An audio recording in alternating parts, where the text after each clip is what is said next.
कुछ दिन इस भक्ति को करके किसी भी कारण से दुर्भाग्य उनका होता है, वो विमुख हो जाते हैं, वो भक्ति यहाँ से यहाँ आना छोड़ देते हैं, गुरुजी से उसका अपना संपर्क समाप्त कर लेते हैं। और वो कुछ एक ऐसे नालायक थे, अनजान अनाड़ी थे, वो कहने लगे कि हम तो घर पे भक्ति कर लेंगे। पुण्यात्माओं परमात्मा कहते हैं सतगुरु संगत छोड़ के अर्चे लाख वर्ष जप कीन, इंद्री कर्म ना मोक्ष होए, ना तो कोई कर्म कटे और ना ही मुक्ति होए, फिर काल के अधीन।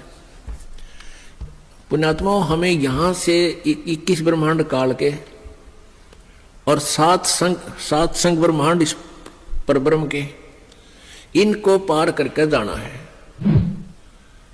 और इन जब यहां से भक्ति युक्त प्राणी चलता है, यदि उसके साथ सतगुरु नहीं है, वो नहीं जा सकता 10 कदम भी। रास्ते में पता नहीं कितने कितने बखेड़े हैं। ये काल का बहुत भयंकर जाल है।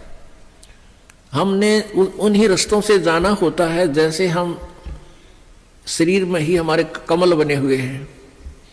इन कमलों में से हम चलेंगे तो सबसे पहले गणेश जी का लोक आवेगा, और गणेश जी के लोक में हम जाएंगे, गुरु जी साथ होंगे, तो वहां आपका अकाउंट क्लियर करा के आपको फिर आगे ले चलेंगे।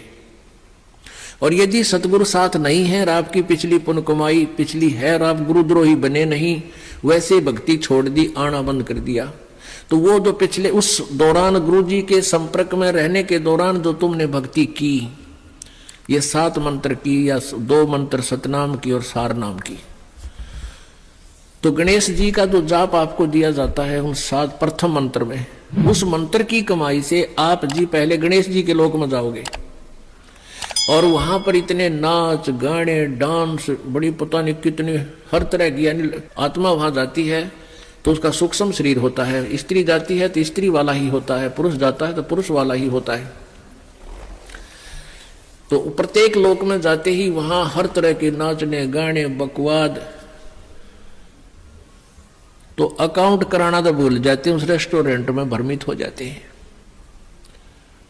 और फिर वहां उनको गण बना दिया जाता है, उन्हीं की पुण्य कमाई से वहां वो ठाठ करते हैं और सारी बकवाद करते हैं, नाचने गाने डांस, कोई काम में कोई ना। जैसे रेस्टोरेंट में चले गए, वहां अपनी पूंजी खर्च होती है, वहां कुछ भी बकवाद देखो और खाओ सुनो, तो वो पूंजी नष्ट होते ही वहां से बाहर निकाल देंगे। फिर विष्णु के लोक में, विष्णु जी के लोक में जो आपने मंत्र जाप कर रखा है उसकी कमाई समाप्त होती है। फिर शिव के लोक में वो कमाई खत्म होती ही फिर दुर्गा के लोक में, फिर वो कमाई खत्म होते ही फिर आपका जो सतनाम का प्रथम और द्वितीय मंत्र है, प्रथम मंत्र जो ओम नाम है वो ब्रह्म का, फिर ब्रह्म लोक में, और दूसरा जो तत्व मंत्र है उसके लिए इस काल ने अपने एक ब्रह्मांड में ब्रह्म लोक में ही अलग से नकली सतलोक अलखलोक अगमलोक नामी लोक की रचना रच रखी है।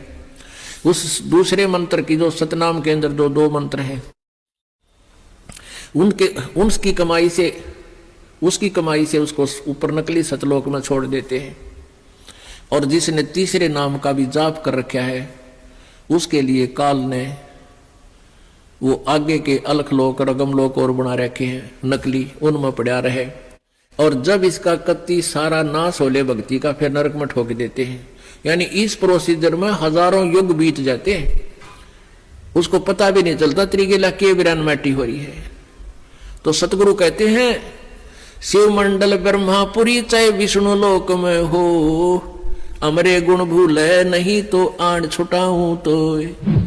अब कई पुण्यात्मा कोई ज्ञान तो खूब सुन लिया और कोई दुर्भाग्यवश यहाँ से दूर भी हो गए, तो वो फिर इससे या तो शिव मंडल में, शिव के लोक में, या ब्रह्मा के लोक में, या विष्णु के लोक में जा रहा है, फिर वहां कमाई वो मौज मार रहा है। तो उसके हृदय में यो ज्ञान अंतःकरण में समाया हुआ है, तो उसको याद आएगा कि गुरु जी तेन्यू क्या करते। कबीर परमात्मा के ज्ञान को बताते थे, यहाँ तो हमारी पूंजी नष्ट हो रही है, हम तो गलत आ गए, हमने तो यहां नहीं आना चाहिए था। कहते वहां भी तू हृदय से रोएगा ना मेरे लिए कि भगवान मैंने छुटा लो, कहते वहां से भी तुझे छुड़ा लाऊंगा। अब देखो पुण्यात्माओं, ये सु अवसर आपके लिए, जय इसमें पार तय होगे तो होगे, नहीं यो किया हुआ कर्म शुभ तुम्हारे साथ रहेगा, फिर उसका फायदा क्या होगा, के बनेगी। परमात्मा कहते हैं शिव मंडल ब्रह्मापुरी चाहे विष्णु लोक में हो और हमारे गुण बोलना नहीं थे, वहां भी आण छुटा हूं तो ही। मान ले आप चले गए गुरु जी से यहां से विमुख हो गए और आप चले गए विष्णु जी के लोक में और वहां आपको याद आ गई, ओहो रही हम तो गलत आ गए भगवान, यहाँ तो बहुत गलत आ गया, हमारी पूंजी नाश होगी। वहां भी आप रोने लग गए तो वो मालिक परमेश्वर आएंगे और वहां से भी आपको ले जा करके कहाँ रखेंगे। यहाँ एक मिनी सतलोक है, प्रत्येक ब्रह्मांड में एक मिनी सतलोक है, परमात्मा का अपना राजदूत भवन है। जैसा प्रत्येक देश में प्रत्येक देश का एक राजदूत भवन होता है, ऐसा परमेश्वर का एक स्थान है।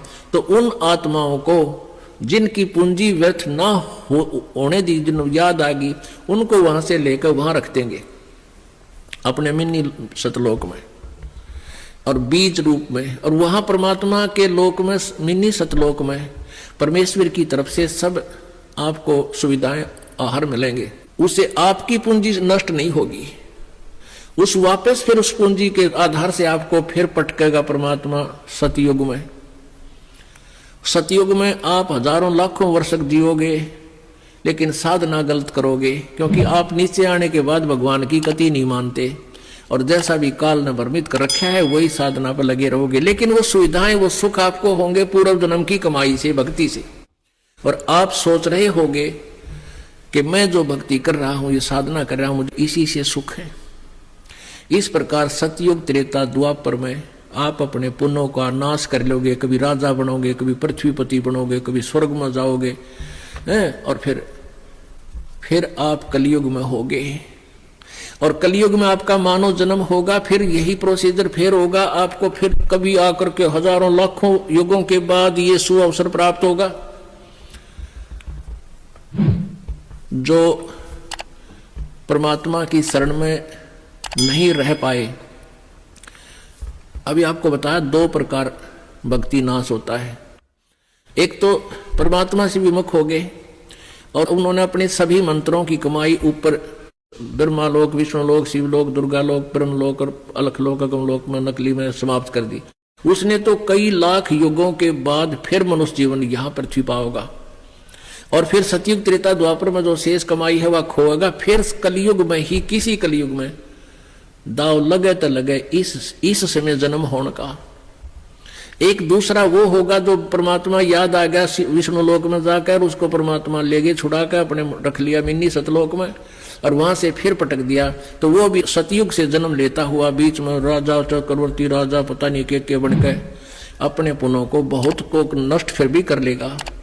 और फिर कलयुग में इसी समय बिचली पीढ़ी में ही दाव लगेगा, लगे तो लगे ना भी लगे। तो परमात्मा कहते हैं सतगुरु संगत छोड़कर लाख वर्ष जप कीन, इंद्री क्रमना मोक्ष होवे फिर काल के आधी।